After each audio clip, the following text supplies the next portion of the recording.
Pang-finals ang bakbakan mga idol, Stephen Curry laban kay Kyrie Irving. Magician move by Uncle Drew, nakabawi si Gafford kay Draymond Green, inangasan. Golden State Warriors versus Dallas Mavericks. Mahalaga ang game na to mga idol para sa both teams, although ang GSW ay nakasecure na ng play-in tournament spot matapos talunin kamakailan lang ang number 11 na Houston Rockets. Para naman sa Mavs ay tinatarget pa nila ang number 4 spot ng LA Clippers. Hindi naglaro ngayon si Luka due to right knee soreness. Opening frame naka-haymaker kaagad early na quarter ang home team. Kyrie nakalimutan ng Warriors sa ilalim. Walang ano-ano ay biglang uminit na kamay ni PJ Washington mga idol, kumana ng 3 tres. Sayang naman at hindi nag-grant ang 4-point play at napakahirap na 3-pointer ni Uncle Drew laban kay GP2.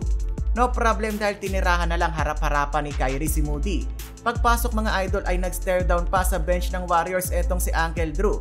Eto pa, Kyrie touch pass kay Tim Hardaway Jr., 29-13 na pa timeout si Steve Kerr. After ng timeout, naka-90 tuturan naman ang Golden State. Podziemski nag-step up para punan ang opensa ng Dub Nation. Naka-buzzer beater pa mga idol ang veteran point guard.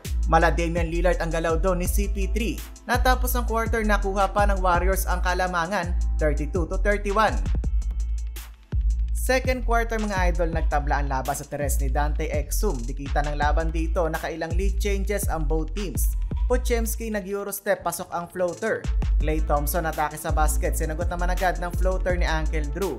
Palitan naman ng tres mga idol si PJ Washington at Stephen Curry. 2-minute mark, Chris Paul nakita pa sa Stephen Curry catch and shoot mga idol. Nagtakbuhan ng Splash Brothers sa fast break. Pasok ang tres ni KT all 52. Bago tumunog ang buzzer ay nakita pa ni CP3 ang kanyang paboritong pasahan, ang rookie na si Trayce Jackson Davis. 54-52 lamang pa din ng Golden State. May 11 points na si Stephen Curry, tig-siyam naman si Klay at Podziemski. Naka-12 puntos naman si Kyrie Irving. Third quarter, Klay Thompson pasok ang long 3-pointer. Green at Gafford nag-agawang buko. Naku po, Draymond Green nilapitan na naman ng referee mga idol. Eto na naman si Stephen Curry. Todo bantay kay Green, baka ma-eject na naman. Stephen Curry laban kay Kyrie, pinabanda pa ni Steph ang tira. Bumawi si Uncle Drew mga idol, nag-ala magician, humang time sa ere.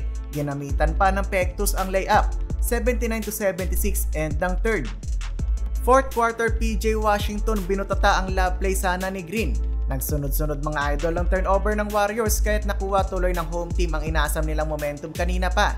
Nagliliparan na ang mga player ng Mavs. Kyrie alley-oop to Gafford, monster 200 dunk. Steph ayaw magpatalo, binaba sa 5 ang lamang ng Dallas. Gafford dinakdakan si Green mga idol, sabay sinigawan. Hindi pa tapos, Stephen Curry rainbow 3-pointer 104-105. Clutch bucket by PJ Washington 108-106. Klay Thompson for the win, hindi pumasok. Sa dulo panalo ang Dallas Mavericks.